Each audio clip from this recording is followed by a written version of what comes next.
How is it possible that I love this brother for the sake of Allah? And I tell him, after he tells me that, because I felt him avoiding me years and years ago.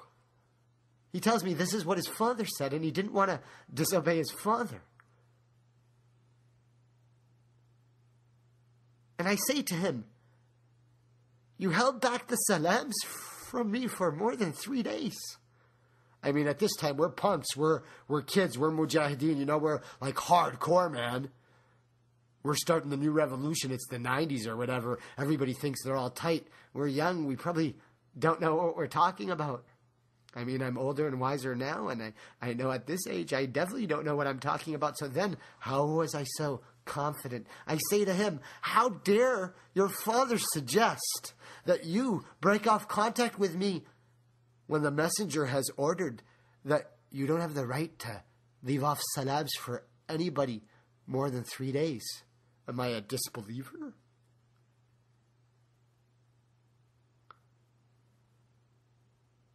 The brother says, yeah, of course I know, man. Don't worry about it. It's not a big deal. You know your parents. They say things, you gotta just kind of listen, and then you ignore your parents. You know, they say things all the time. Don't be friends with this guy. Well, how can the words of the father be true for their children and in conflict with the sunnah of the messenger? See, some people really think they've studied the sunnah and have really read all the verses and really thought about all the situations. And then there are those who haven't thought about anything at all.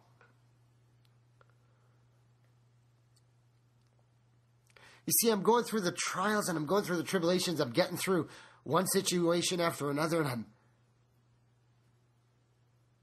dealing with so many different problems, and I'm trying not to focus on my own personal issues and the way my heart feels. I'm just trying to get it to be more numb, because I miss my dad so much, and I miss him so much that I don't even want to call him, because in my heart, I'm still not even sure if he's alive. Even though I know he's alive, it just doesn't feel quite right. And the fact that he's not with me, just the reminder of it, I've numbed myself so I don't call him until the phone rings and he calls me, and I'm embarrassed. And I say, yeah, I'm getting expelled. I'm trying to appeal it or something.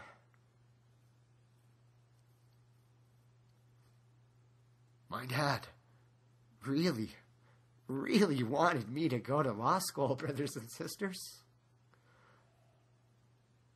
He says, you've learned everything you needed to know. You don't get anywhere by actually practicing law, you know. Trust me, I went to law school myself. Did 3 cases and said, this is terrible. It's disgusting practicing the law. You've learned what you need to learn. Don't worry about it. And I'm thinking, this guy's really, really strange.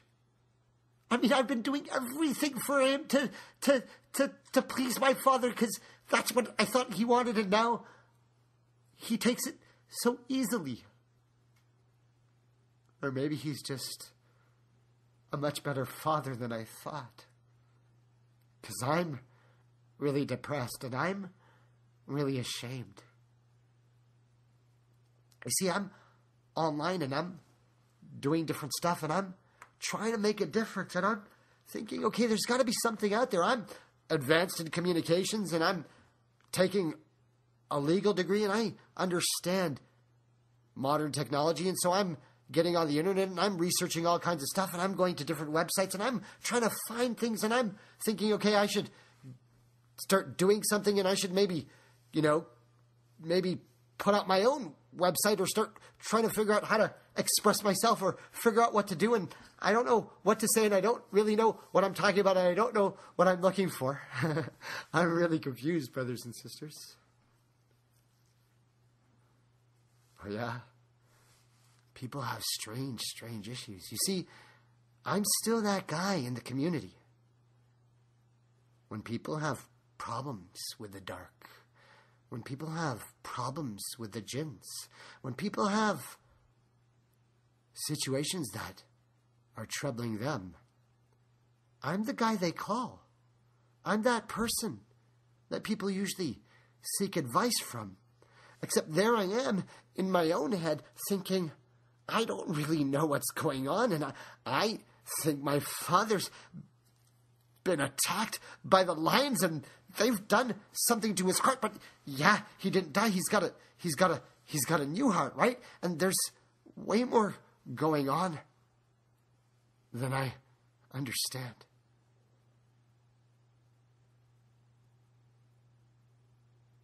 There's a lot going on that I don't know about. How come there's so much going on? I get a notice in the mail. I have to try and do something with my financing because the property that I have, I'm not meeting the deadline on the construction, and the contractor's been being a total pain, and I got to figure out something else. I'm dealing now with a second contracting crew because I've already gotten rid of the other one, and I got to figure out how to refinance, and I'm not even making my mortgage payments. I'm starting to go under, and I can't believe it. I don't really have any income coming in, and I need to refi now, and there's no real way to refinance this unless I change the plans, and instead of building the house that I was building, build something twice as big. I mean, I'm a law student. I know how the game works. I've been trading and dealing in mortgages and real estate and financing and leverage. And let's be honest, it's now 2005, 2006, and I'm the no-doc guy. I'm in the mortgage bubble, and the only way for me to figure out how to do this is I'm smart enough to play it smarter than go under. I'm gonna change the plans a little bit more, and instead of having $500,000 worth of financing to build a $600,000-$700,000 home, yeah, I'll go get another loan, refinance everything, and add another $500,000 loan and change the property to a multi-million-dollar property. And this is a smarter play. Yeah, let's refold. Let's double down. That's what we're doing, brothers and sisters. It's America. I'm learning the system. This is the apple pie. This is the legal system. This is the mortgage system. This is the usury system. You can't beat them. You join them. You can't fail. You go darker. You go blacker. You go deeper. I mean, we're not going to make the right decision. We're going to dig ourselves a bigger hole, right? Yeah, I need to refi. I need to borrow more.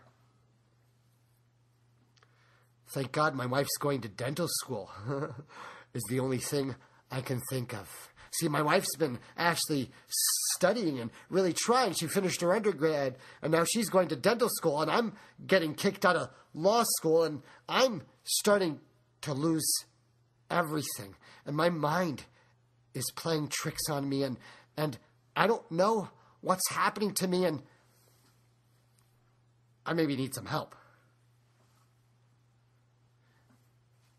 You see, that brother from Mecca, that one other good brother, remember that brother who, when I was lost in the States so many years ago, and I thought there's no way for me to get back to the Kaaba, there's that one brother from Houston. He's back in Mecca, and he keeps putting in my application, trying again for me. That guy's a trusting brother, man. That guy's a good brother. That guy is a brother that I owe a debt to. That's one of the best brothers that I've ever met. I mean, I really owe him a debt. If there's anybody on the earth that I owe a debt to, that's the guy I owe more of a debt to anybody else. I mean, that's the guy who brought me and my family back to Mecca. He's one of my most beloved brothers, of course. He's back in Houston, and I bump into him, and he's telling me, he's finished his engineering degree now. He's back in Houston. He's doing some contracting work, and I'm telling him, I'm running this project on real estate. We should maybe look into it. He says, yeah, I'll go by, take a look at your site and maybe see if I can help you out, give you some sincere advice. Because a brother gives a brother sincere advice. This is a true brother. A brother that I'd accept the advice from. See, things are going. I'm thinking to myself, okay, I maybe should start a company. I maybe should start something, start some kind of production company, a construction company. It's time for me to start the plan B. I understand real estate. I studied real estate law. It's time for me to start buying the foreclosures. Forget about foreclosing myself. I got to keep myself afloat. Yeah, I'm refinancing myself, but I got to start buying other pieces of land. I mean, the only way to get out of this problem of leverage is to borrow more and to get into more projects and more projects. I mean, this is monopoly. My dad did this. I mean, he bought a bunch of properties. Yeah, but he bought everything with cash. Old school. But no, I'm modern. I understand things now, and we're smarter. We understand things. It's no problem. You don't need to be scared of leverage.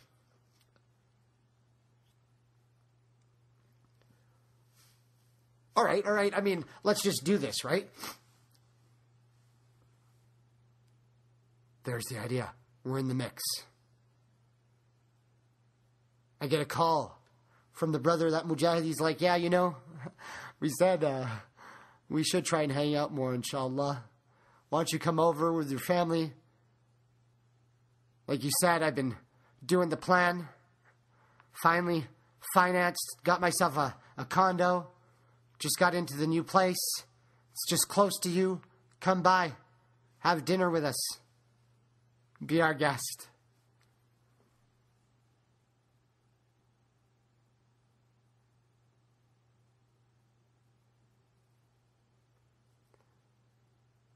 My name's Salim Siddiqui. And I don't think many of you are ready to hear the truth. Everybody wants to know who sold out who? Who cut the deal? What deal did you take? And how bad was it? I give you guys my hand. Extend my right hand in friendship and brotherly love, saying to you, I'm just a son of Adam. I forget sometimes. I'm confused. I sin. I make mistakes. Sometimes I do stupid things. Sometimes I screw up. Sometimes I am a royal screw up. And I do things and I don't even know why I do them. I know they're wrong. You can see it, that they're not the right thing to do, but you just make the wrong decision. But I still give you my hand. And I am your brother. Are you with me, brothers and sisters? Because it might get just a little bumpy. Oh yeah, there's all kinds of crazy things going on and strange things. And see, I'm trying to figure out what's really going on. And there's all kinds of strange patterns and strange deviant concepts and thoughts. And this numb feeling that my heart is totally turned into stone. You see, I'm not feeling anything.